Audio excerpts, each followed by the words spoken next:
ఈ బిజినెస్ ఏదైనా మీ ఊర్లో ప్రమోషన్ చేయాలంటే అది సుమన్ టీవీతోనే సాధ్యం. ఇప్పుడే సంప్రదించండి. మాజీ ముఖ్యమంత్రి అప్పుడప్పుడు ప్రతిపక్ష నాయకుడిగా ఉంటే ప్రజల్ని పలకరించుకుంటూ కొనికి మాత్రమే వస్తాడని చెప్పి ప్రజలకు ఇప్పుడు అవగతం చేస్తూ ఉన్నాడు. అధికారంలో ఉంటే హెలికాప్టర్ ఎక్కేసి ఆ పక్కన ఈ పక్కన తిరుగుతూ ప్రజల గురించి పట్టించుకొని ఈ మాజీ ముఖ్యమంత్రి గురించి ప్రతి ఒక్కరు చర్చించుకోవడం మొదలుపెట్టినారు. ఈరోజు అక్కడ ఏదో జరిగిపోయింది ఉపద్రవం అని చెప్పి న్యాచురల్ కెలామిటీలో అక్కడ డ్యామేజ్ జరిగితే దాని మీద ఆల్రెడీ అధ్యక్షులు గారు చెప్పడము, అక్కడ ఉన్న ఇన్ఛార్జ్ గారు వెళ్ళి అక్కడి నుంచి పరిశీలించడము, నిన్ననే దాని మీద మంత్రి గారితో మాట్లాడడము, అధికారులను సంసిద్ధం చేసి ఎంత డ్యామేజ్ జరిగింది దాని మీద ఒక సర్వే చేసి ప్రభుత్వం ఆల్రెడీ ఈ యొక్క డిజాస్టర్ మేనేజ్మెంట్ కింద డిజాస్టర్ యొక్క వీళ్ళకు రైతులకు ఏ విధంగా ఆదుకోవాలనే అంచనాల మీద ముందుకెళ్ళిపోయాక ఈయన తన సొంత కార్యక్రమం మీద పులివెందులకు వచ్చి దాన్ని కూడా రాజకీయం చేసుకుంటూ సొంత పనికి వచ్చి రాజకీయ పని కూడా చేసుకోపోవడానికి పోయి అక్కడ ముసలి కన్నీళ్ళు కార్చడం జరిగింది. అక్కడ అధికారులు కానీ ప్రజలు కానీ చెప్తున్నారు మాకు దీనికి ఇన్పుట్ సబ్సిడీ ఉంది అని చెప్తున్నా కూడా అర్థం కాని పరిస్థితుల్లో మాజీ ముఖ్యమంత్రి గారు ఉన్నారు. ఏ రోజైనా అధికారంలో ఉన్నప్పుడు ఈ గత 8-10 సంవత్సరాల క్రితం వరకు ఆయనే ముఖ్యమంత్రిగా ఉన్నారు. ఎన్నిసార్లు పోయారు, ఎన్ని న్యాచురల్ కెలామిటీస్లో పోయి ప్రజలను పలకరించినాడు, వాళ్ళని అందుకున్నాడు, వాళ్ళకి సపోర్ట్గా ఉన్నాడని చెప్పేసి ప్రజలందరూ ప్రశ్నిస్తున్నారు. అందుకే కదా ఆ రోజంతా హెలికాప్టర్లకి అటు ఇటు తిరిగాడు కాబట్టి ఈరోజు ఆయన్ని పదవిలోంచి తీసేసి నువ్వు పనికి రావు అని చెప్పేసి ఒక జడ్జిమెంట్ ఇచ్చి ప్రతిపక్ష హోదా లేకుండా ఆయన్ని కూర్చోబెట్టారు. ఎమ్మెల్యేగా గెలిపించి ఆయన్ని ఇంత చాలు నీకు అని చెప్పేసి ప్రజలు డిసైడ్ చేసుకున్నారు. మళ్ళా 3 సంవత్సరాలు వస్తానంటున్నాడు. ఆ రోజు ఒక్కసారి ఛాన్స్ ఇస్తే వచ్చేసి ఏదో చేసేస్తాను మిరాకిల్స్ అంటే ఆ యొక్క తప్పును 5 సంవత్సరాలు ప్రజలు అనుభవించినారు. ఆయన్ను గతంలో ముఖ్యమంత్రిని చేసినందుకు రాష్ట్రాన్ని 15 సంవత్సరాలు వెనకబడి తీసుకుపోయిన దానికి ప్రజలందరూ 15 సంవత్సరాలు కష్టపడే పరిస్థితి తీసుకొచ్చినారు. ఈరోజు రాష్ట్రంలో అసలు డబ్బులే లేకుండా ఊడ్చిపెట్టుకొని పోయినారు.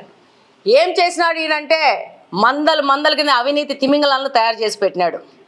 అందులో భాగంగానే ఈరోజు కడప నియోజకవర్గ పరిస్థితి కూడా అధ్వానంగా ఉంది. ఎన్ని అవినీతి కార్యక్రమాలంటే ఆయన పార్టీలో ఉన్న ఆయన శిష్యులు ఆయన తిమింగలాన్ని మింగేస్తే ఈయన చిన్న చేపలని మింగేసినారు. ఈరోజు మళ్ళా కడప నియోజకవర్గం కానీ కడప జిల్లా కానీ మళ్ళా మన కోసం మనం ఆలోచించుకొని మన కడప జిల్లాని రాష్ట్రంలో తల ఎత్తుకునే విధంగా తీసుకుపోవాల్సిన అవసరం కడప జిల్లాలోని ప్రజల మీద అందరి మీద బాధ్యతగా ఉంది. ఈరోజు అధికారం లేకపోతే ముసలి కన్నీళ్ళు కార్చుకుంటూ వచ్చి ఇలాంటి రాజకీయ నాయకుల్ని ప్రాలదొరాల్సిన అవసరం ఉంది. డెఫినెట్గా ప్రజలు ఆయన అనుకుంటున్నాడు ఇంకా ప్రజలు ఇంకా అమాయకంగా ఉండారు, ముద్దులు పెడితే హగ్గులు ఇస్తే ఇంకా ప్రజలు అదే మాయలో వచ్చేసి పడిపోతారన్నారు. ఒక్క ఛాన్స్ ఇచ్చి ప్రజలు అనుభవించింది చాలు. వాళ్ళు ఎవ్వరు నీ మాటలకి నీ చేష్టలకి నీ యొక్క దానికి పడిపోయే పరిస్థితుల్లో ప్రజలు లేరు. డెఫినెట్గా ప్రజలు నువ్వు వద్దు బాబోయ్ అని చెప్పి ఈరోజు 11 సీట్లతో మిమ్మల్ని పరిమితం చేసి ఈ రాష్ట్రాల నుంచి పాల్దోరారు. ఈరోజు మీరు ముఖ్యంగా మొన్న అసెంబ్లీ సమావేశాల్లో చూసింటారు.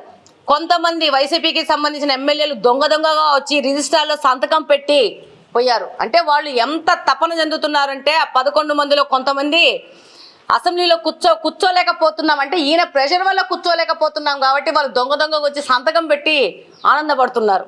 అంటే వాళ్ళ గతి ఎంత అధ్వాన్నంగా చేసినారంటే వాళ్ళని రానియకుండా శాసనసభలోకి రానియకుండా ప్రజల సమస్యల గురించి ప్రశ్నించకుండా కట్టడి చేస్తున్నాడు. ఇది ప్రజాస్వామ్యం కాదు. ఆ పార్టీలో గెలిచిన 11 మంది వాళ్ళ సొంతంగా నిర్ణయం తీసుకొని వాళ్ళ నియోజకవర్గానికి సంబంధించిన సమస్యలు ప్రశ్నించడానికి ప్రభుత్వం ద్వారా ఆ నియోజకవర్గంలోని సమస్యలను పరిష్కరించడానికి వాళ్ళకి ప్రజలు ఓట్లేసి గెలిపించుకున్నందుకు వాళ్ళని ఆ కుర్చీలో కూర్చోబెట్టి అధికారం ఇచ్చినందుకు బాధ్యతగా తల వంచి అసెంబ్లీకి వచ్చి పని చేయాల్సిన అవసరం ఆ యొక్క ఆయన తక్క మిగతా 10 మంది ఎమ్మెల్యేలకు ఉంది. ఈరోజు రాలేకపోతున్నారు. దొంగ సంతకాలు పెట్టుకుని అసెంబ్లీలోకి రాకుండా మరి అసెంబ్లీలోంచి రిజిస్టర్ బయటికి తీసుకుపోయినారో లేకపోతే అసెంబ్లీకి ముసుగు కప్పుకొని వచ్చి సంతకాలు పెట్టుకుపోయినారో ఆ సంతకాలు పెట్టుకుపోయిన వాళ్ళే తెలుసు. మన జిల్లా నుంచే ఇద్దరు ఎమ్మెల్యేలు కూడా సంతకాలు పెట్టారంట. సో ఇంత అధ్వాన్న పరిస్థితిలో ఇద్దరు పెట్టారంట, రాజంపేట బద్వేలు ఇద్దరు పెట్టారంట. ఉమ్మడి జిల్లాలో ఇలా ఉంది పరిస్థితి. ఈరోజు ఈయన వచ్చేసి ముసలి కన్నీరు కారుస్తూ ప్రజల్లో చీ కొట్టించుకుని పోయే యొక్క వ్యవహారానికి ఈయన వెళ్తున్నాడు. ఇంతకు ముందు ఎన్నో ఉపద్రవాలు జరిగినాయి 19 నుంచి 24 వరకు. ఏ దానికి పోలేదు, ఎవరిని పలకరించలేదు, ఏ విషయం మీద ఆయన ఏ విధమైన యాక్షన్ తీసుకోలేదు. కాబట్టి ప్రజలందరూ కూడా గట్టిగా నిర్ణయించుకున్నారు, ఈయనని అదే పొజిషన్లో కూర్చోబెడితే కనీసము బయట ప్రజల్లో తిరుగుతూ ఉంటాడు. మంచి ప్రభుత్వము, కూటమి ప్రభుత్వం అధికారంలో ఉండి ముఖ్యమంత్రి చంద్రబాబు నాయుడు గారి ఆధ్వర్యంలో రాష్ట్రము డెఫినెట్గా ఆయన పరిచిన నష్టాన్నిలోంచి బయటికి వచ్చి డెఫినెట్గా భారతదేశంలోని మిగతా రాష్ట్రాలకు పోటీగా ముందుకెళ్తాదని ప్రజలందరూ విశ్వసిస్తున్నారు. కాబట్టి వాళ్ళు ఎన్ని ఈ రాజకీయ నాటకాలు ఈ వేషాలు వేసినా కూడా నమ్మే పరిస్థితిలో ప్రజలు లేదని ఈ సందర్భంగా మీకు అందరికీ తెలియజేసుకుంటున్నాను.